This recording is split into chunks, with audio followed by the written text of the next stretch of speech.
¿Qué tal, Carlos? ¿Cómo estás? Bienvenido. Muy- Gracias. ¿Cómo, ¿Cómo cómo has está estado? todo?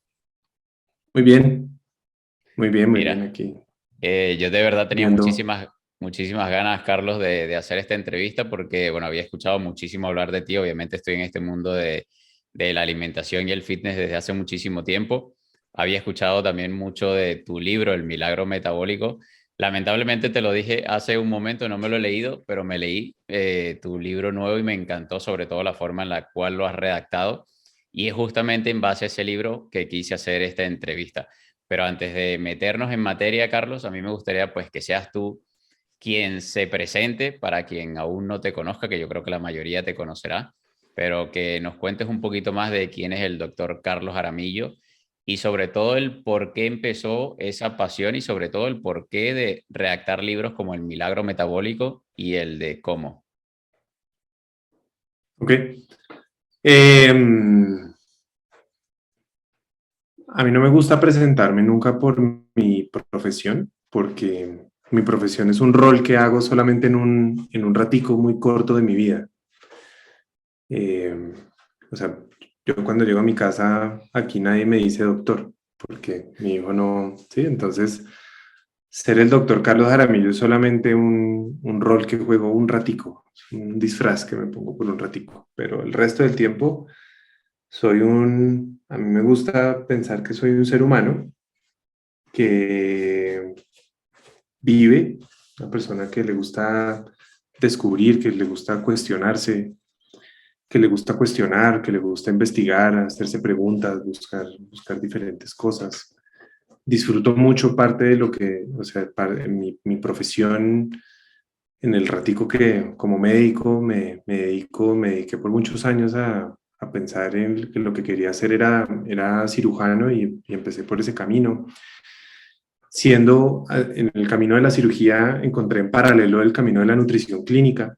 Me dediqué por muchos años a hacer nutrición clínica, tanto en pacientes hospitalizados como en pacientes en cuidado intensivo, haciendo fórmulas avanzadas de nutrición parenteral, que es la nutrición por las venas. Yo estudié directamente con la persona es, que describió, porque no puedo decir que se inventó, que describió y que hizo la nutrición parenteral. Y desde ahí me apasioné y después me llevé una gran decepción del mundo de la cirugía y encontré la medicina funcional como algo que nunca en mi vida había visto, con la misma posibilidad de corregir cosas como lo hace uno en cirugía, que uno en cirugía corrige algo y en la medicina funcional me llamó mucho la atención hacerlo. Y me di cuenta que podía traer todo el conocimiento que traía de nutrición, pero sacarlo de la clínica y llevarlo al día a día para mi forma de hacer medicina funcional.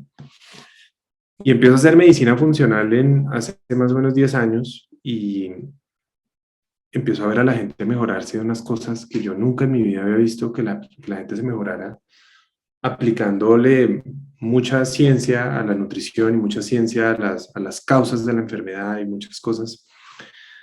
Y entonces, bueno, obviamente viendo que la enfermedad cardio-cerebro-metabólica es la principal causa de muerte y enfermedad en el mundo, dije, bueno, voy a escribir un libro, por lo menos que sea una guía para mis pacientes. Y escribí El Milagro Metabólico en el 2018, se publicó en el 2019, y pues yo lo lancé por lo menos que fuera una guía para mis pacientes. Si era una guía para mis pacientes y ya, pues ya con eso era muchísimo.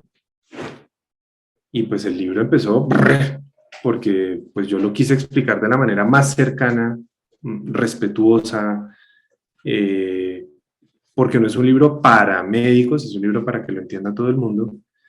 Pero después me quedó una deuda, me quedó una deuda de decir, y el que no tenga un problema metabólico, yo no le estoy explicando cómo comer. El que ya haya corregido su problema metabólico, yo no le estoy explicando cómo avanzar. Entonces me quedaba esa deuda.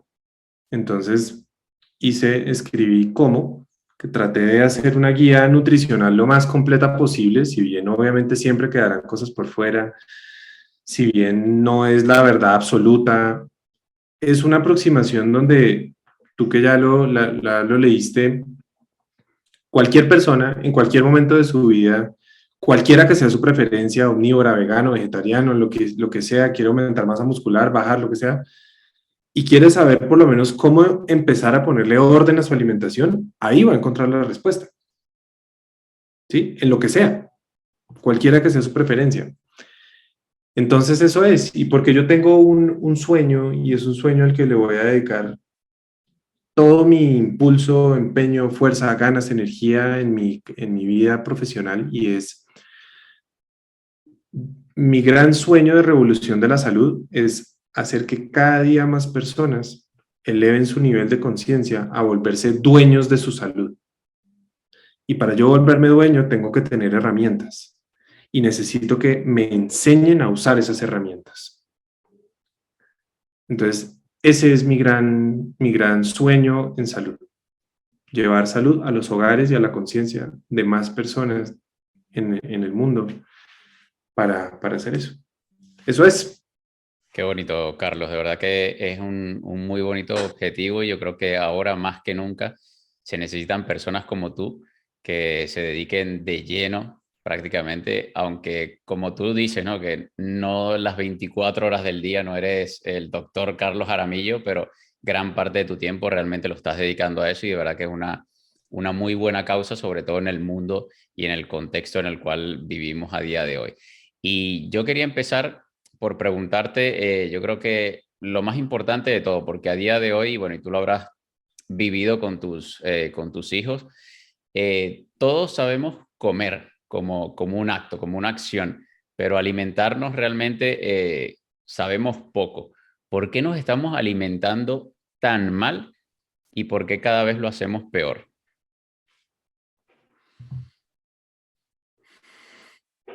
Yo creo que la revolución industrial y todo lo que ha venido pasando es, no sé, digamos de 500 años para acá, no digo que la revolución industrial sea hace 500 años, pero digo, desde que empieza esa gran explosión desde el Renacimiento a, como a entender muchas cosas del mundo externo, empezamos cada día a perdernos más a nosotros. Y cuando al final, pues desde 1800 empieza la revolución industrial y tiene esa mega explosión, especialmente después de la Segunda Guerra Mundial, que empiezan tantas industrias a surgir y empieza ese gran cuestionamiento de tantas cosas, el mundo hacia afuera se volvió demasiado importante. Cómo yo le aporto al sistema económico de cualquier cosa que sea lo que haya, bajo un miedo también mundial muy grande, y es ese miedo de la escasez. Y creo que hay otra cosa que marcó una diferencia que se combina una con la otra, y es con la que hoy pues estoy profundamente de acuerdo, y es el hecho de la mujer querer salir obviamente también a formarse, a aportar, a hacer todas las cosas que quiere hacer. Entonces, hay una desconexión del ser humano, hay una gran necesidad de aporte hacia afuera y ahí las megaindustrias vienen creciendo. Para lo cual entonces dice, no te preocupes, papá, mamá, lo que sea, quieres salir, ve y sal y haz lo que quieras. Al fin y al cabo, comer es el arte de masticar y tragar para estar lleno, no el arte de nada más. Y te vamos a dar unas soluciones, no te preocupes, mira, hay unas cosas que se llaman los sabores artificiales, que eso no pasa nada porque eso es al fin y al cabo, eso es química, como el cigarrillo, el humo entra, el humo sale, eso no pasa absolutamente nada.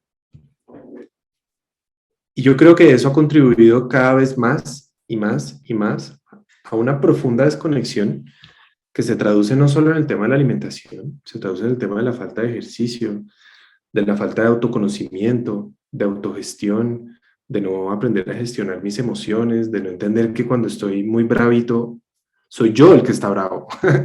¿Sí? O sea, el problema no son las cosas, el problema es como yo las veo y como yo las interpreto.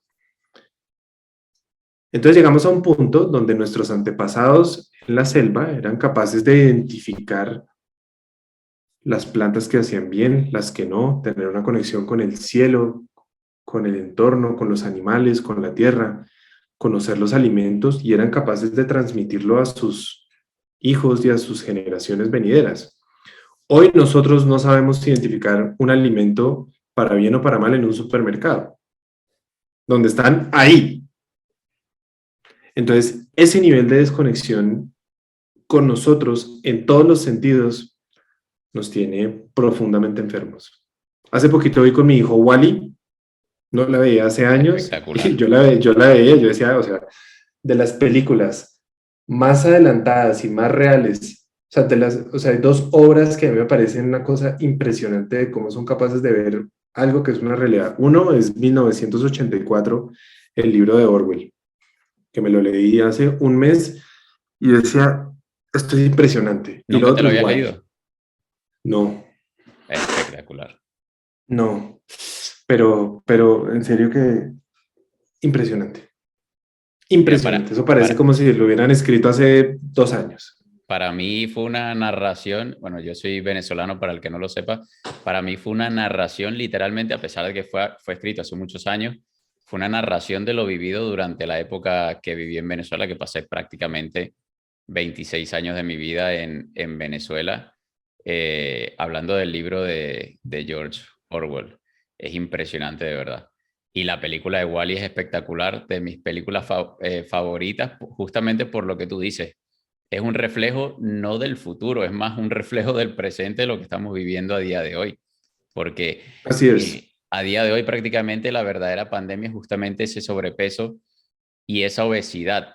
Y yo quería preguntarte que cuáles son las consecuencias realmente de tener ese exceso de grasa en nuestro físico, porque veo que muchísimas marcas y nuestro entorno básicamente en un intento por normalizar, también por encajar en la sociedad en la que vivimos, estamos, no sé si en un intento de normalizar, pero sí que a fin de cuentas, cuando vamos todos a un mayor sobrepeso, una mayor obesidad, al final el delgado es el extraño. La persona que está en forma o que tiene Sí, salud es el extraño, es el que está fuera del lugar.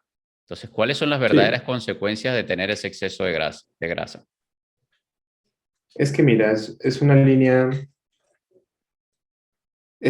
tan delgada de entender esto, porque ahorita ha habido tanto ese crecimiento que, entonces si dices que tener un gran sobrepeso puede ser un problema de salud, entonces dices, es que tú tienes obesofobia o gordofobia, y digo, no, yo no tengo gordofobia, ni obesofobia, porque además cuando uno tiene fobia a algo, uno tiene miedo, y yo no le tengo miedo a eso.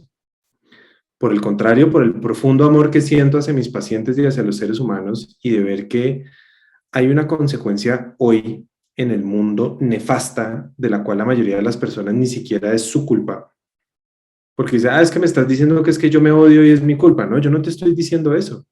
Antes te estoy diciendo, la culpa es nuestra, de nosotros, de los profesionales de la salud, que no fui capaz de enseñarte cómo hacer las cosas diferentes. Entonces, y porque además creemos que es que esto es un tema que es que quien está en sobrepeso es simplemente es una persona que está comiendo en exceso. Y resulta que una persona que nace por cesárea, se le altera su microbiota, arranca con alergias y tiene las primeras infecciones y le dan un montón de antibióticos y se le altera más la microbiota y empieza desde niño a generar inflamación y a Estás generar describiendo mi vida. hiperinsulinemia por eso, ¿sí? Y sigue creciendo y entonces le dan por ahí de vez en cuando un yogurcito o alguna cosa y sigue generando más inflamación.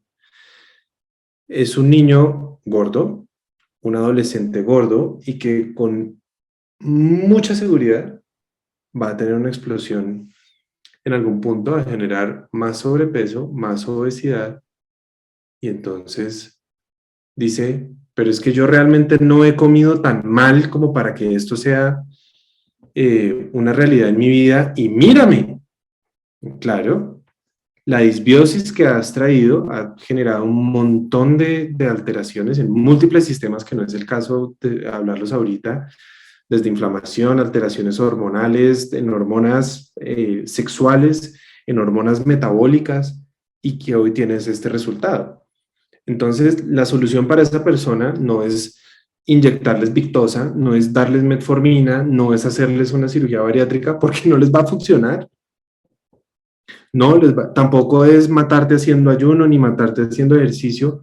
Cada persona hay que aplicarle el correctivo que hay que aplicarle porque no, la medicina no se hace en talla única. Pero las consecuencias del sobrepeso son reales. Entonces, cuando vuelvo y te digo, la línea es muy delgada, porque decir es que salen ahora tallas para gente que tiene sobrepeso. Absolutamente de acuerdo que no te tengan que vender los skinny jeans si tienes un sobrepeso de ese tamaño, pero y que te puedan vender algo que te puedas poner hoy. Estoy absolutamente de acuerdo. Pero de una manera amorosa y con conciencia podrías reconocer que esa no es tu talla. Y de una manera amorosa y con conciencia puedo empezar a entender cuáles son los correctivos que tengo que aplicar en mi cuerpo para ir mejorando eso, no por un estereotipo, no por ser el más flaco y el más fit, no por modelar mañana para Calvin Klein o por ajustar para la talla que mi suegra quiere que yo tenga o para que, no, para lo que yo amorosamente elijo, porque hoy me acepto en sobrepeso o con obesidad, pero también con sobrepeso y con obesidad tengo la capacidad de mirar hacia adentro y decir, esto no ha sido mi culpa, o sí ha sido mi culpa porque me he dedicado a comer desaforadamente, pero hoy, sí, cualquiera que sea el camino, hoy decido amorosamente hacer la diferencia en mi vida. Porque las consecuencias a nivel metabólico, a nivel articular, son desastrosas. Entonces, ¿de qué me sirve que me tengan controlado con metformina, estatinas, aspirina, antihipertensivos, si no me puedo mover? ¿De qué me sirve que me extiendan mi expectativa de vida desde los 60 hasta los 85 si estoy en una cama, tirado porque por la obesidad no me puedo mover? Y me dicen, pero es que ya te hicimos el bypass. Pero es que, hombre, es que no se trataba del bypass, es que el bypass no era lo que yo necesitaba. ¿Por qué? Porque simplemente me hicieron un protocolo, porque es que hay que hacer la medicina por protocolos. Y el que no sigue un protocolo no quiere seguir la evidencia. Y yo digo, wow, los protocolos deberían ser una guía, no tiene que ser una obligación. O sea, es una orientación, pero las consecuencias son reales. Son reales. Y uno lo que tiene que hacer es aceptarse con amor y empezar a cambiar. Si es la decisión de cambio, empezar a cambiar con amor hacia mí. Hacia mí. Y yo creo Eso de voy a bajar de peso por mis hijos, nah.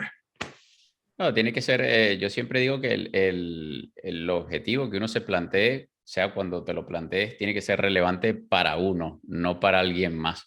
Y me parece brutal que lo hayas planteado de ese modo desde la aceptación, ¿no? Porque uno tiene primero que aceptarse tal y como está para poder cambiar, no esperar a que uno logre el cambio para después aceptarse. No funciona así.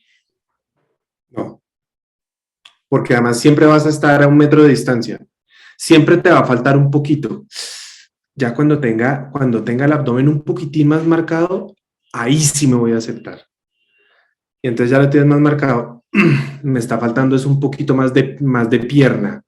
Y cuando tienes más pierna, pero es que ya tengo la pierna muy grande contra la nalga, me faltas más nalga. Siempre vas a estar a 1 metro de distancia de estarte aceptando. Yo me acepto hoy y me amo hoy tal cual y como soy y voy a disfrutar el proceso de cada día buscar la mejor versión de mí. Punto. Y es que Sin obsesión, sin amor, pues sin... el aceptarse muchas veces las personas piensan que esto implica que uno no puede trabajar por algo más, por algo mejor. Y más bien es De al acuerdo, contrario, uno se puede aceptar de y seguir acuerdo, trabajando por ser algo mejor. de acuerdo, de acuerdo. Pongámoslo, salgámonos de la salud. Vámonos al tema económico. Si tú estás pasando por una situación económica desastrosa, no conozco la primera persona que diga, porque tengo una pobrefobia. Entonces, es pobrefóbico el que me diga que que me quiera ofrecer un trabajo para salir de esta situación económica que me está haciendo muy difícil y que le estoy debiendo plata a los bancos. Eres un pobrefóbico, David, porque me estás ofreciendo trabajo. Déjame que yo estoy así feliz con los bancos llamándome todos los días y encima mío. Uno dice, no, tengo una situación donde tengo una dificultad económica, la acepto, pero también voy a hacer las cosas para salir adelante con amor y con responsabilidad, porque esta situación es una situación que me puede traer muchos problemas. Bueno, la salud no es diferente, ¿sí? Ah, que hay gente que seguramente te puede criticar tus cosas de salud, pues, pues saca a esa gente de tu vida. Carlos, el problema es que yo creo que hay un sesgo demasiado grande y es lo que yo siempre critico un poco al aire porque sé que ni nadie me va a escuchar ni hay forma de cambiarlo. Y es el hecho que a la persona enferma, la que está sufriendo esas consecuencias de ese sobrepeso, de esa obesidad, probablemente uno no la está viendo porque o está en su casa luchando o está en un hospital o una clínica luchando. Porque muchas veces te llevas a eso, ¿no? Ese tipo de enfermedades te lleva un poco a aislarte del mundo. Entonces, mientras uno no lo vea tangible, mientras uno no sienta de que eso es, existe esa posibilidad de llegar allí, es muy difícil hacerle ver a esa persona de que realmente existen consecuencias tan graves como las que hemos mencionado. Claro, pero recuerda lo que te decía al principio cuando empezamos. Por eso mi mayor sueño es hacer una gran democratización de la salud, donde parte de una cosa, y es que yo soy el dueño de mi salud, tú eres el dueño de la tuya, y las 3.000 personas largas que nos están viendo, cada uno es dueño de tu salud.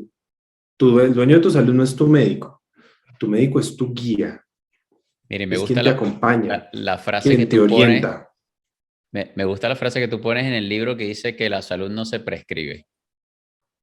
De acuerdo, la salud se vive, se practica, se siente, se entiende. Sí, eso no es que la salud está a una prescripción de distancia, a un paracetamol de distancia, a un ibuprofeno de distancia, a un losartán de distancia. No, la salud no es una prescripción, es algo completamente longitudinal. Entonces, si yo te devuelvo a ti el hecho de que tu salud depende de ti, te lo devuelvo.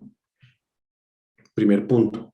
O sea, me estás devolviendo algo que por muchísimos siglos me lo quitaron porque además en la conciencia de muchas prácticas religiosas, la salud depende de un ser supremo, no de mí. ¿Sí? No estoy negando, o sea, el que quiera tener una práctica religiosa, perfecto, yo tengo la mía también. Entonces, parto por empezar que mi salud depende de mí. Número dos, voy a entregarte herramientas. Te voy a entregar una caja de herramientas. Y número tres, te voy a enseñar a usarla. Yo ya lo he visto, eso transforma sociedades. El día que yo estaba en Santiago, que yo lo cuento en Como, en Santiago de Chile, y se me acerca una señora a mostrarme sus fotos, a decirme, me sorprende que usted esté aquí porque yo me leí su libro El Milagro Metabólico y yo tenía diabetes y yo reversé completamente mi diabetes sin conocerlo, sin ir a una cita con usted, sin ir a absolutamente nada. Porque usted fue la primera persona que me dijo que la diabetes se podía curar, la diabetes tipo 2. Y yo, ¿qué tenía para perder? Si todo el resto me habían dicho que no se podía, ¿qué tenía para perder? Pues tenía para perder pues el ensayo y pues que el resto tenían la razón. Y yo solita me puse a hacerlo y me di cuenta que sí, que yo era la dueña de mi salud. Solo por ese libro, ya listo, ya se pagó el milagro metabólico. Solo por ese libro. Entonces, eso realmente ese es mi mayor sueño. Y yo creo pues que en eso también, digamos, tareas como lo que haces tú es absolutamente maravilloso. Yo creo que en esto cada día somos más. Y ese es el poder de la información, Carlos. ¿Sí? ¿De Y acuerdo? yo te quería preguntar, ¿cuál es, un poquito para irnos metiendo más en el tema de la alimentación, cuál es el problema de, de comer para satisfacer el paladar y no de alimentarnos para proveernos de la información que realmente nuestro organismo necesita? Hay varios factores. Uno parte de la inmediatez y no de entender el propósito de la alimentación. Cuando yo entiendo el propósito de la alimentación, que la información, que es que yo me alimento no para meter calorías, ni para estar lleno, ni para masticar y tragar, sino para darle información a mi cuerpo de lo que mi cuerpo necesita, ese sustrato, esa materia prima para estar bien. Listo.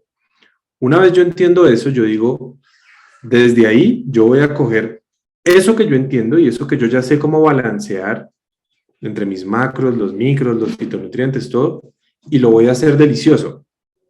Pero el primer paso es garantizar lo que me estoy metiendo. Entonces, si yo no entiendo eso, si yo no entiendo que yo como para eso, pues voy a estar buscando es el placer y no el objetivo. Cuando entiendo el objetivo, cumplo primero el objetivo y hago que el objetivo sea placentero. Otra cosa, otro problema. Hoy en día, y en esto levanto la mano y digo, yo soy uno de esos culpables, porque entendemos cómo hacerlo. Hoy en día no podemos confiar en nuestros sentidos a la hora de comer, porque tú te estás comiendo algo que sabe a queso manchego con limón y con todo eso, pero miras y es un triangulito manchatripas que no tiene nada de eso. Y yo digo, levanto la mano y digo, yo soy parte de eso, porque tú puedes hacer eso bien o lo puedes hacer mal. Yo trabajo en una compañía donde cogemos el concentrado que se obtiene del caldo de huesos de pollo, que es tan bueno para la salud, y que no todo el mundo se lo quiere comer así. Y yo, desde mi conocimiento en química y desde mi conocimiento en bioquímica, con mi equipo somos capaces de una manera natural de hacerte una bebida de concentrado de caldo de huesos de pollo y que te sepa chocolate y que tú te lo tomes y no le sientas el sabor a pluma por ningún lado. O sea, yo soy capaz de engañar tus sentidos y lo puedo hacer para bien o lo puedo hacer para mal. Porque yo soy capaz de hacer un producto con cosas completamente naturales, pero la industria también sabe cómo hacerlo para mal. Y hay otro motivo, y es que la comida de alta palatabilidad, de alto placer en boca, estimula demasiado un neurotransmisor que se llama la dopamina. Y la dopamina es todo lo que te genera placer, sorpresa, novedad. El problema con la dopamina es que la dopamina genera rápidamente tolerancia. Quiere decir que entre más estimulan los receptores de dopamina, cuando estimulan las neuronas, esas neuronas se van muriendo, o esos receptores se van dañando. Entonces quiere decir que yo necesito cada vez estimular con más dopamina, más a los receptores para obtener exactamente la misma respuesta. Entonces, eso que me generaba placer antes, el café que tanto me gustaba hace un mes y ahora después de tomarlo todos los días ya no me gusta. Entonces, hace que yo esté buscando todo el tiempo esa alta recompensa en el sabor y al buscar la alta recompensa en el sabor y la industria lo tiene clarito, fácilmente me pierdo por la vía de estar buscando realmente cuál es el propósito y me pierdo y eso también hace parte de la desconexión profunda. Y que tiene que ese proceso también de recompensa, para que la gente también entienda, tenía un sentido, porque obviamente si nosotros lo que necesitamos es esa información correcta, pues obviamente la naturaleza encontró la forma de recompensarnos para que luego uno sintiera la necesidad de salir nuevamente y buscar ese alimento. El problema es que a Por día de hoy, supuesto. si lo tienes a esa disposición y encima, como tú bien decías, manipulados, obviamente para hacerlo más palatable, pues allí es donde empieza realmente el problema. Y yo te quería comentar algo, porque más o menos se estima de que en nuestros antepasados pues se consumía un aproximado de unos 100 gramos de azúcar al año. Se calcula que para el año 1800 consumíamos 1 kilo de azúcar al año. Estamos hablando de hace 200 años atrás. Y a día de hoy estaríamos entre unos 60 y unos 100 kilos, según obviamente desde donde lo mires, de azúcar Por al año. año. ¿Qué, ¿cuál es el protagonismo que tiene el azúcar en todo esto que hemos venido hablando? Pues todo, porque es que la gran explosión del azúcar en la comida hace parte de la industrialización desde los años entre los 50 y los 70, cuando empiezan a demonizar las grasas. Cuando tú le quitas la grasa a la comida sabe a cartón, no sabe absolutamente nada. Le tienes que poner algo que sea delicioso, que sirva además de a mejorar el sabor, que sirva como conservante, eh, que sea fácilmente escalable, y el azúcar cumple con todo eso. Entonces pasamos a ponerle azúcar al ketchup, pues pasamos a ponerle azúcar a un montón de cosas que no deberían tener, bajo la premisa de que el azúcar tiene menos calorías que la grasa, que el azúcar es un energético necesario porque las células necesitan glucosa. Entonces, como necesitan glucosa, pues el azúcar es mitad glucosa y mitad fructosa, y la fructosa, que va a tener de malo si es el carbohidrato de las frutas. Entonces, no, pues qué maravilla, y el cuerpo eso, mejor dicho, se la coge y la quema porque es la chispa de la vida. Y pues si eso hubiera sido así, no habríamos pasado de 50 millones de diabéticos en 1980 a más o menos 500 millones de diabéticos que se estima que hay hoy. Y no falta el que dice, eso es porque ha crecido la población del mundo. No, te puedes meter a una página que se llama Our World in Data y puedes mirar el crecimiento poblacional y el crecimiento con la diabetes, y pues te das cuenta que ni siquiera es algo que no es una opinión personal mía, es estadística mundial. ¿Sí? O sea, entes que se dedican a eso. Esa fracción de fructosa alojada en el azúcar, que es más o menos el 55%, entre el 50 y el 55%, esa fracción de fructosa es una sobrecarga de fructosa para el cuerpo que el cuerpo no es capaz de manejar. Las frutas no vienen en esa dosis cuando uno se la come entera, pero esa sobrecarga de fructosa suelta realmente es un tóxico para el hígado, porque hace poquito había un nutricionista, o pues que no es nada contra el gremio, digo, es un nutricionista que estaba diciendo, digamos, como contra algo que yo había dicho sobre la fructosa, diciendo que la fructosa al fin y al cabo se metabolizaba cuando uno hacía ejercicio, y eso no es verdad, porque uno no utiliza la fructosa como fuente de energía ni cuando entrena. Uno no utiliza la fructosa en los músculos, y cuando uno entrena, uno no utiliza el glucógeno hepático, uno utiliza el glucógeno muscular. ¿Sí? Son dos rutas diferentes. Eh, esa sobrecarga de fructosa para el hígado no tiene más remedio. Él no se puede atorar con ella, no tiene más remedio que exportarla en forma de grasa. No tiene más remedio, porque él no puede formar glucógeno. Hay solamente una vía en la que se puede formar glucógeno desde la fructosa, que es una puertica trasera que tiene, pero no vamos a entrar en ese tema porque eso no es lo que ocurre en la mayoría de las personas. Lo que se llama la fructólisis, que es la degradación de la fructólisis se hace por una vía que se llama de novo lipogénesis, que es la nueva formación de grasa a partir de una fuente que me está lloviendo en exceso, y eso me genera más grasa, más inflamación intrahepática, más inflamación extrahepática, más elevación de ácido úrico, más resistencia a la insulina, más resistencia a la leptina, mayor alteración de la grelina. O sea, los efectos son absolutamente nefastos, y esos efectos no los podemos negar. Entonces, el problema de que le hayan puesto azúcar a todo, que además el tema con el azúcar ni siquiera es de decir, no, es que uno no debe comer azúcar nunca. No, es entender cuál es la dosis. Entender, y lo repito en el libro en cómo muchas veces, cuánto es mucho y cuánto es suficiente. Entender que mi hijo se puede comer de pronto un poquito menos de una bolita de helado. Mi hijo tiene 3 años. Sí. ¿Una vez a la semana? Sí.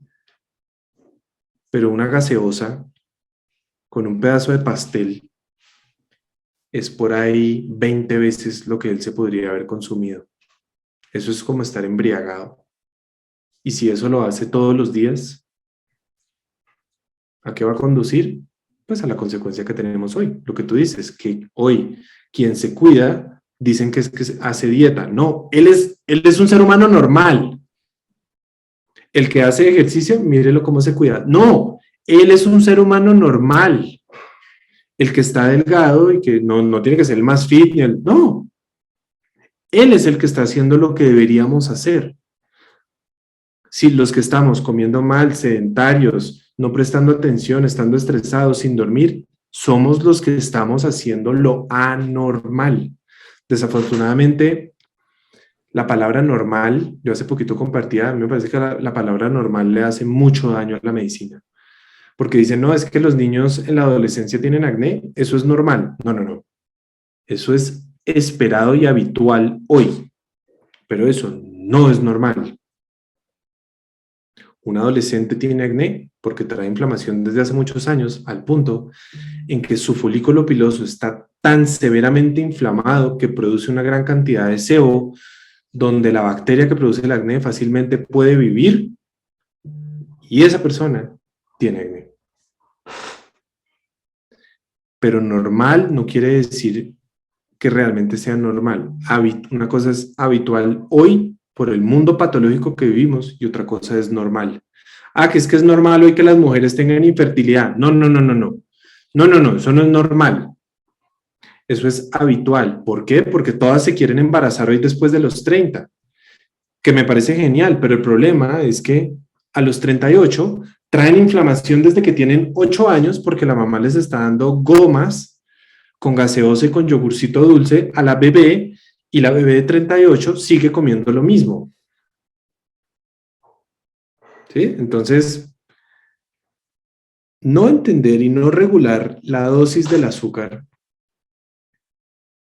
eso es un problema de salud pública que a mí me parece que eso debería dar cárcel. Pero ¿Cómo es Carlos, posible que un yogur que venden para un niño de año y medio tiene 17 gramos de azúcar, cuando un niño de año y medio ni siquiera se debería comer 2 gramos en un día?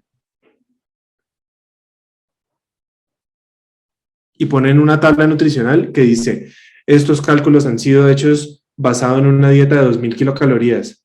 A ver, ¿cómo se te ocurre? O sea, 2000 kilocalorías me las como yo. ¿Cómo me vas a decir que 2000 kilocalorías es lo que se come mi hijo de 3 años? ¿De qué me estás hablando? Modifica esa tabla. Pero no, eso no. Sí, eso no. lo manipulan a fin de cuentas a su favor. Pero Carlos, a mí, Claro.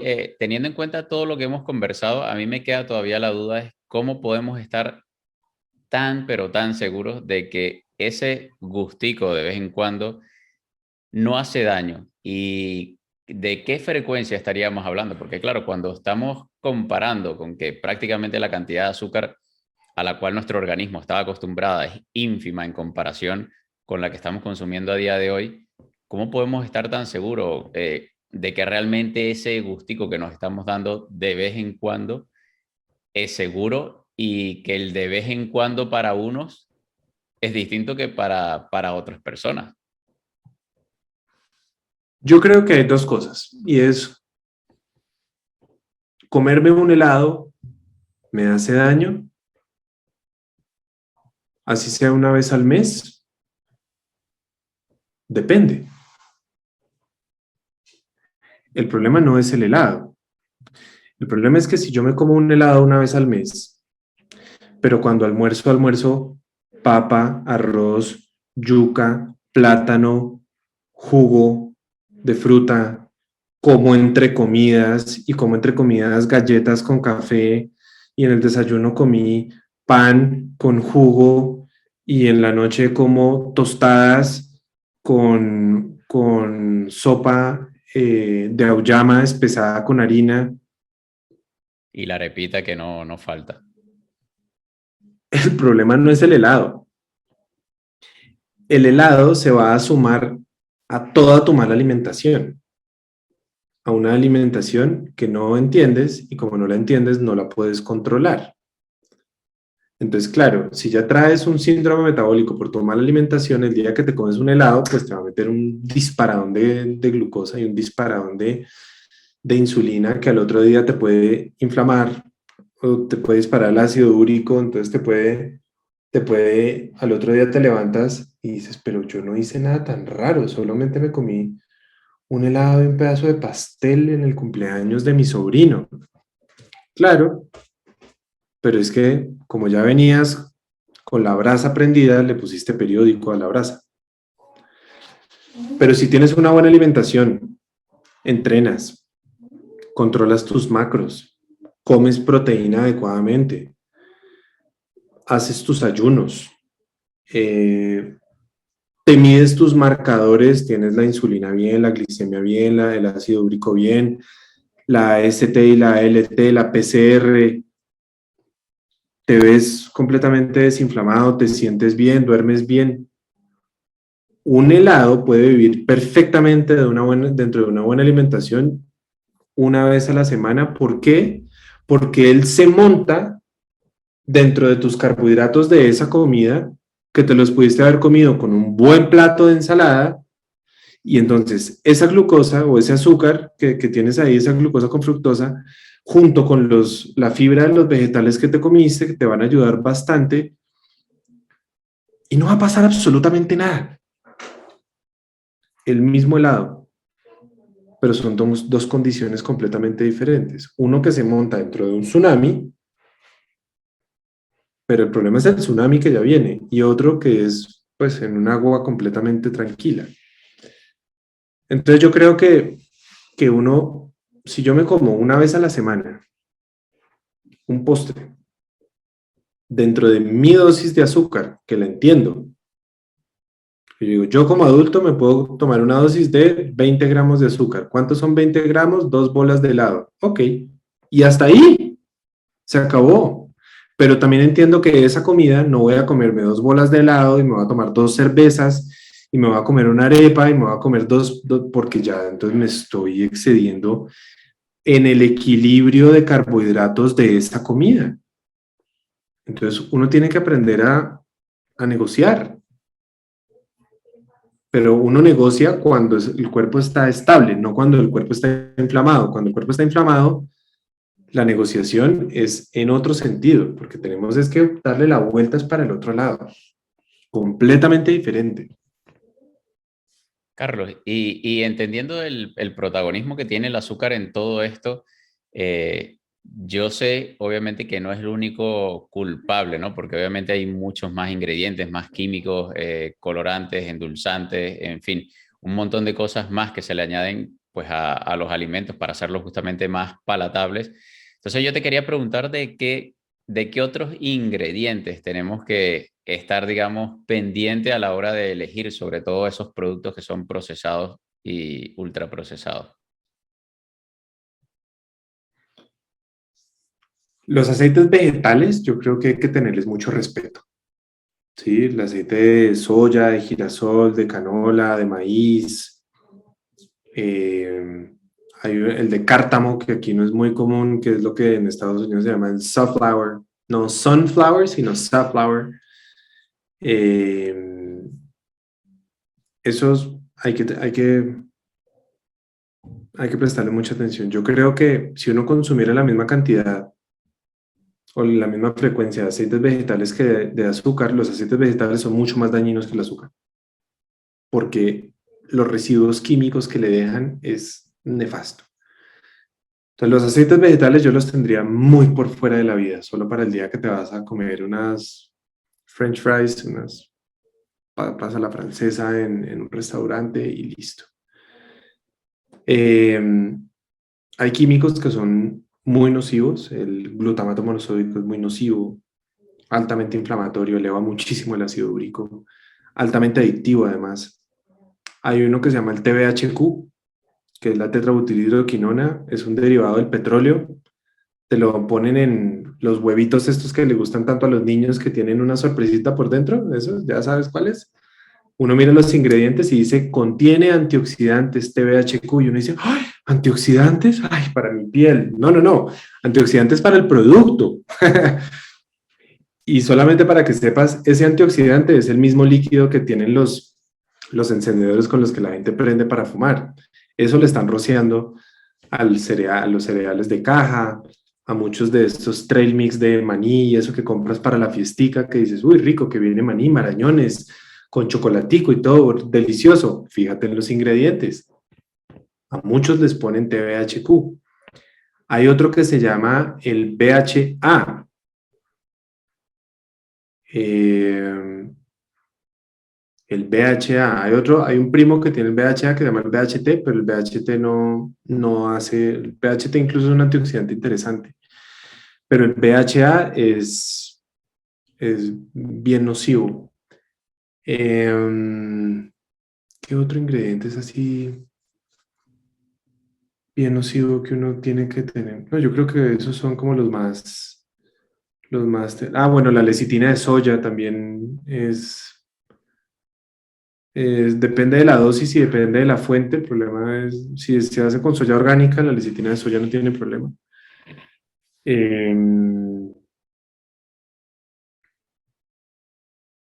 No, pues así como que uno pueda leer y uno puede identificar en una etiqueta que los pueda ver con frecuencia, eso.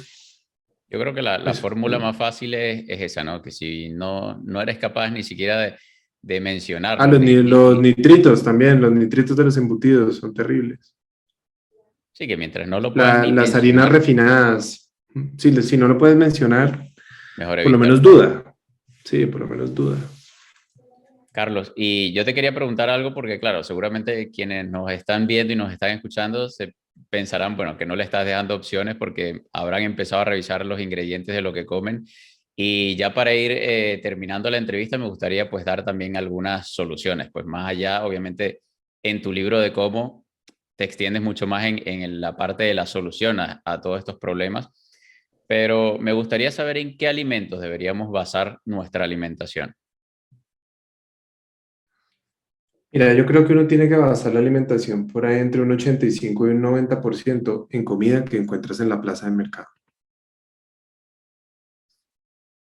Carnes animales de buena calidad, huevo, granos, nueces, vegetales, frutas, especias y condimentos. Me dicen, no, es que hoy en día esa comida se ha vuelto costosa. Se vuelve costosa si estás en Málaga y quieres comer kiwi chileno. Entonces dices, no, pero es que quiero un kiwi supernatural. Claro, mientras comas natural y fresco, de temporada y local, vas a estar bien. Quien está en Alaska que quiere comer carne de ñu, pues, o sea, ¿de qué me estás hablando? ¿Quieres que quiero espárragos peruanos? Pues vas a pagar un montón por los espárragos peruanos más la huella de carbono que se tiene. Yo, el único que por lo menos defiendo aquí en Colombia, porque es que no hay otra opción que sí toca traer, es el vino tinto, porque es que aquí no puede haber, por lo que no hay estaciones y el vino necesita estaciones, entonces hay que... Pero mientras comas fresco, local y de temporada, vas a comer bien y vas a estar... ¿Qué haces con el resto con el otro 15%? Come cosas que tengan un mínimo procesamiento. Mínimo procesamiento uno dice, ¿como qué? Pues algo que venga deshidratado, algo que venga hidratado, o algo que tenga una cocción leve, algo que tenga macerado, algo que venga licuado. Digamos, si vas a comprar una pasta de una reducción de tomate que simplemente la cocieron y la licuaron y la pusieron en una lata, eso tiene mínimo procesamiento. El café que consumimos todos los días, eso tiene mínimo procesamiento. El café se recoge, se seca, se descascara y después se tuesta. Fin. El café descafeinado, hay uno que es por extracción química, pero otro que es por lavado. Eso es un mínimo procesamiento. Algo que lo cocinan y después lo secan con aire, eso es un mínimo procesamiento. Y de todas maneras, la vida no puede ser cuadriculada. Si hay un gusto que te gusta, que sabes que es un ultraprocesado, pero es algo que te gusta de vez en cuando y con lo que identificas que uno, no estás con un problema inflamatorio crónico que te va a disparar, el ejemplo que pusimos ahorita de la ola, sino que ya estás controlado y dos, es el que realmente te gusta. Si a mí me ofrecen comer helado de fresa, a mí el helado me gusta. Si me ofrecen comer helado de fresa, digo, no, gracias. Pero no es que te gusta el helado, sí, pero no, odio el de fresa. Pero es que lo compré para ti, pues de malas, compraste el que no me gusta. No voy a comer. Sí, no voy a comer.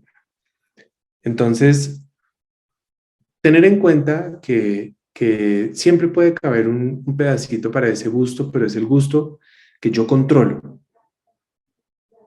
que yo controlo el cuándo, controlo la dosis, no me lo voy a comer ni con culpa, ni por obligación, ni por vergüenza con el otro, ni porque es que fue que me invitaron y pues a uno le toca cuando no, no le toca nada. O sea, ¿cómo te vas a enfermar por vergüenza? Eso no tiene lógica, eso es ser víctima. Yo creo que mientras uno se mantenga en ese equilibrio. Y otra cosa, que dicen, es que lo único que uno tiene que hacer es comida real. No, ese es el primer paso. Porque yo me puedo comer 100% comida real de la plaza de mercado y me puedo enfermar. Me dice, ¿de qué está hablando este señor? Imposible, si es que hay un movimiento del planeta entero. Claro, yo también lo promuevo. El movimiento de comer comida real. Pero si yo me dedico a comer papa, yuca, arroz, plátano, como poquitica proteína, o creo que es que los granos están llenos de proteína y me siento a comer grandes cantidades de frijoles, grandes cantidades de lentejas, con arroz, con jugo de fruta, con plátano, y como esto varias veces en el día, rápidamente voy a tener los triglicéridos en el cielo, voy a tener diabetes, y uno dice, pero si estoy comiendo comida natural, pero la equilibraste mal. Por eso para mí los pasos de la alimentación son paso número 1, comer comida real. Paso número 2, sacar de tu alimentación y entender bien qué comer. ¿Sí? ¿Cuáles son mis proteínas, mis grasas, mis carbohidratos? Paso número 3, ¿cómo los voy a equilibrar para mi estado de salud, para lo que yo necesito? Y paso número 4, y son en orden, ¿cuándo comer? Y es aprender a comer en 2 o 3 comidas esos requerimientos y después aprendo a ayunar. Pero cuando yo hago eso bien, yo puedo ir a comer a cualquier parte, en cualquier restaurante, en cualquier ciudad, puedo viajar, eso que es que no es que viajé y me engordé, pero es porque no entiendes tu alimentación, porque no la controlas. Cuando la controlas, puedes ir a cualquier parte. Y tú eres dueño y no eres una víctima. Eso es. Yo creo que lo más difícil es lo que tú decías, ¿no? De que, porque claro, mucha gente que nos está escuchando o te estará escuchando y entenderá o se sentirá que le estás dando luz verde para ese gustito. Yo creo que hay muchísima gente que no es capaz, justamente lo que tú mencionabas, de controlar realmente ese momento, ese de vez en cuando. Y yo creo que es lo importante de lo que tú mencionabas, de que tiene que ser un proceso para poder llegar hasta allí, a donde eres capaz de controlar ese momento y eres capaz realmente de disfrutar y de poder permitirte ese de vez en cuando. Hay una definición de adicción que a mí me encanta y es, adicción es cualquier cosa que no puedes controlar. El problema no es el alcohol, el problema es el día que yo no puedo controlar no tomármelo. El problema no es el azúcar, es el día en que no puedo parar. Hay un colega que es un fanático mío porque me odia, pero no hace sino seguirme todo el día. Que con quien además yo digo, es que pesar porque es que además en muchas cosas promovemos lo mismo. Pero pues yo lo dejo que me siga y lo dejo que me odie, o sea, él tiene toda la libertad de hacerlo. Que él dice, es que uno nunca debería consumirse ni siquiera una gota, ni siquiera, porque es que además yo fui fumador y es que uno no sabe que es una adicción. Yo digo, claro, el problema del cigarrillo no es el cigarrillo, es mi desconexión conmigo donde fácilmente caigo adicto a otra cosa. El problema del azúcar no es el azúcar, ni el alcohol, ni es nada. Los problemas de los trastornos de la conducta alimentaria, el problema no es el alimento, el problema es que yo tengo un trastorno con mi control y con mi relación conmigo y fácilmente pierdo el control con cualquier cosa, ya sea con el alimento, ya sea con el cigarrillo, ya sea con el juego, el sexo, las compras, con lo que sea, con lo que sea, ¿sí? Entonces, volvemos al principio. Cuando yo tomo control de mi vida, en todas mis cosas, y yo vuelvo a estar en control, la vida empieza a ser distinta. Y es que se es adicto cuando uno ha perdido la libertad de decidir. Si tú has perdido la libertad de decidir si fumártelo o no fumártelo, si comerlo o no comerlo, ya ahí eres un adicto.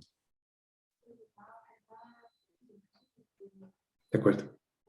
Y yo creo que eso, De eso acuerdo. es, y por eso justamente lo que tú mencionabas. De hecho, tengo una amiga, Teresa Terol, ella es psicóloga y trabaja con temas de trastorno de conducta con los alimentos, porque justamente lo que tú decías, no es el problema no es el alimento. O sea, el alimento está allí para todos, ¿por qué no todos tenemos el trastorno?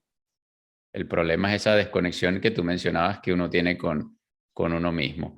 Y Carlos, yo para cerrar esta entrevista que ha sido realmente espectacular, ya estamos casi sobre la horita aquí charlando, yo creo que el tema, digamos, la tendencia que hay hoy en día de dietas un poco extremistas, lo pueden ver algunos, como la dieta de repente cetogénica, la dieta incluso carnívora, ketocarnívora, sea la que sea. O incluso te puedes ir al otro extremo, ¿no? La dieta vegana y demás. Pero mi pregunta es si hay posibilidad de que en el contexto en el que vivimos, tan alejados de lo que, digamos, fue nuestro estilo de vida como especie, puede haber términos medios, o sea, puede haber una escala de grises teniendo en cuenta lo desconectado. Y esto lo adjunto un poco a lo que tú comentabas de lo que es normal a día de hoy. En el futuro lo normal puede ser que incluso sea el sobrepeso, porque una persona en Estados Unidos con sobrepeso no le parece que esté fuera de lo normal. Incluso en un entorno obeso, se puede sentir incluso que es la que está sana o la que está en forma. Pero no entiendo, o sea, entiendo, pero no entiendo tu pregunta. Que si puede existir, entendiendo que estamos tan alejados de lo que se Ya, supone que fue eso, nuestro... eso ya lo estamos viviendo. Claro, pero sí puede haber una escala de grises, porque obviamente hay mucha conversación en las redes sociales de que sí, que te puedes permitir esto, te puedes permitir aquello, entendiendo esa desconexión que tenemos con nuestro entorno donde nos hemos forjado, digámoslo de alguna manera. Pues si puede existir realmente esa escala de grises, tenemos que ser un poco más radicales en cuanto al estilo de vida y nuestra alimentación, no únicamente hablando de la alimentación. No, es que mira, a mí las dietas extremas no me gustan. El que quiera ser vegano por el tema de los animales, lo respeto perfectamente, ¿sí? Pues les recuerdo que también cuando se hace agricultura de extensión se mueren ratones, culebras, mariposas, insectos que vivían ahí y ya no viven. Le digo, solamente recuérdalo, pero si esa es tu decisión, me parece perfecto, nunca lo voy a criticar. Sin embargo, ser vegano no es garantía de ser saludable, lo mismo, comer comida real no es garantía de nada. Voy a decir otra cosa. La mayoría de las personas que conozco que hacen dietas extremas, extremo vegetarianismo, extremo veganismo, extremo carnivorismo o extremo keto, la mayoría tienen un trastorno de la conducta alimentaria que lo esconden en el conocimiento. O sea, es una manera de ortorexia. Sí, que no, es que yo estoy en el extremo del keto y lo que están es sufriendo por dentro, pero esconden su conocimiento, esconden la angustia que sienten por el alimento y lo esconden en un modelo de alimentación obsesiva, que detrás del conocimiento dicen, no, es que yo no tengo ningún trastorno, yo lo que estoy es en la ciencia. No, porque uno no come bien con angustia. Eso no quería dejar de decirlo, perdóname que me desvíe.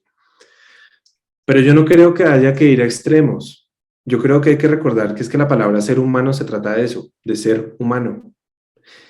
Y para ser humano, uno come bien, uno entrena, uno duerme, uno tiene relación con uno, con el entorno, con las personas, con el planeta, con la conciencia, con la esencia de la vida. Entonces, si volvemos a la conciencia, elevar nuestra conciencia, volvernos dueños de nuestras vidas, de ser humano. Yo no tengo una alimentación obsesiva, extrema. Si hay un día que no quiero entrenar, pues no entreno. Si hay un día que no puedo entrenar, pues ¿qué le vamos a hacer? No pude entrenar hoy, ¿qué le vamos a hacer?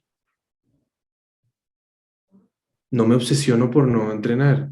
Hay días que duermo mejor, hay días que duermo menos, pero por lo menos intento yo estar a cargo. Yo estoy en control. Si los seres humanos volvemos a eso, no tenemos que caer en obsesiones. Nunca.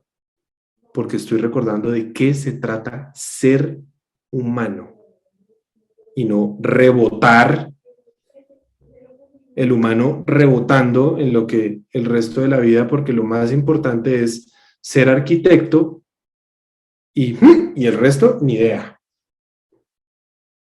Entonces yo creo que cuando uno recuerda eso, no hay extremos. Yo creo que no. Y yo nunca creo que se trata de extremos. Creo que se trata de coherencia, de conciencia, de disciplina y de hacer las cosas en el largo plazo. Sí, y creo que justamente por eso, Carlos, es que mucha gente se obsesiona, sea con el entrenamiento, sea con la alimentación, y en muchos casos ni siquiera son capaces de progresar porque no son capaces de detectar que su salud y su físico siempre se va a ver lastrado por aquellos que están descuidando más. Es como el tema de la cadena siempre revienta por el eslabón más débil, no por el eslabón más fuerte. Si tú estás allí obsesionado con tu alimentación y tu descanso es una mierda, pues tu alimentación nunca va a ser de 10, tu entrenamiento nunca va a ser de 10. Entonces, De entender acuerdo. justamente, me parece interesante lo que tú mencionas de que esto va mucho más allá del manejo del estrés, de las relaciones personales, de los ritmos circadianos, de la exposición al sol. O sea, hay un montón de factores detrás y no únicamente es alimentación y entrenamiento, que pareciera ser justamente la obsesión que nos muestran las redes sociales. Uh-huh. Y que además terminamos poniéndole sobrecargas a lo que no se lo merece. Yo tengo pacientes que comen perfecto, ayunan perfecto, hacen todo perfecto, pero doctor, es que no pierdo ni un gramo, no volví a perder ni un gramo. Y le digo, ¿y estás entrenando? No, doc, no, es que, no, pero ¿por qué? Le digo, porque no le puedes trasladar a la alimentación lo que le corresponde al ejercicio. O todo lo contrario, el que es maratonista y se alimenta desastroso, dice, pero ¿cómo va a hacer si es que yo corro todos los días 2 horas? Le estás trasladando al resultado del deporte lo que le corresponde, pero como no es solamente deporte y alimentación, como decir, sueño, manejo del estrés, relaciones, exposición a tóxicos y tantas cosas, porque la medicina no se hace de manera lineal, somos seres biológicos, complejos, abiertos, un sistema completamente abierto, individual, bellísimo, que nos siguen tratando de hacer medicina de talla única y lineal. Bueno, y por eso me gano muchas veces las enemistades de muchos, como el que te comentaba ahorita, que dice que es que uno tiene los... Bueno, pues yo no estoy de acuerdo, tengo derecho a no estar de acuerdo. Así es. Mira, a mí hay una frase que leí en un libro hace mucho tiempo, ahora mismo no recuerdo el nombre del autor, y él decía que somos dioses con ano, o sea, somos dioses limitados por nuestra mortalidad. Y es verdad, somos Sí, capaces de un montón de cosas, tenemos un organismo, un cuerpo extraordinario, y aún así, yo creo que a día de hoy, con toda la tecnología, no somos capaces de realmente aprovecharlo y hacerle honor a todo eso que nos ha dado la vida y nos ha dado la naturaleza. Entonces, Carlos, me gustaría que seas tú quien se despida con lo que quieras compartirnos para finalizar esta entrevista que ha sido de verdad espectacular. bueno, pues primero a ti, David, gracias, gracias por la invitación, gracias por tenerme paciencia para lograr cuadrar el horario y poder compartir contigo, qué gusto tan grande, gracias a todas las personas que se conectaron. Y también un mensaje que es el que siempre, que hemos dado varias veces, que siempre doy, que por favor por favor, ténganlo siempre en cuenta. Es que el único dueño de tu salud eres tú. No soy yo, no es David, no es el otro médico, no, eres tú. El poder más grande de sanación que tienes, lo tienes tú. Nosotros te orientamos, te guiamos, la literatura avanza, guía, orienta, desmiente, ¿sí? Lo que sea. Pero por encima de lo que tú hagas con tu vida, nada ni nadie. Créeme, lo he visto demasiadas veces, demasiadas. O sea, no es algo que yo me imagino, no. Ya llevo muchos años haciendo esto y ya lo veo. Duda de todo lo que yo digo, de todo lo que diga cualquier persona, porque cuando dudas, eres capaz de ir y buscar, investigar, aplícalo, busca, vuelve y duda, vuelve y aplica, vuelve y eso te va permitiendo tener conciencia y tener coherencia y ante todo, eso, vuelve a traerle conciencia y coherencia a tu vida, a tu cuerpo y con eso la vida se vuelve completamente otra. Eso te lo digo como ser humano que vive, descubre, que le da miedo, que ríe, que es padre, amigo, que duerme como ser humano, porque yo también soy un ser humano, soy, como decías tú, a mí me gusta ver lo que soy un ser espiritual viviendo una experiencia terrenal y yo creo que en eso estamos. ¿Vale? David, gracias. Gracias a todos y hasta la próxima.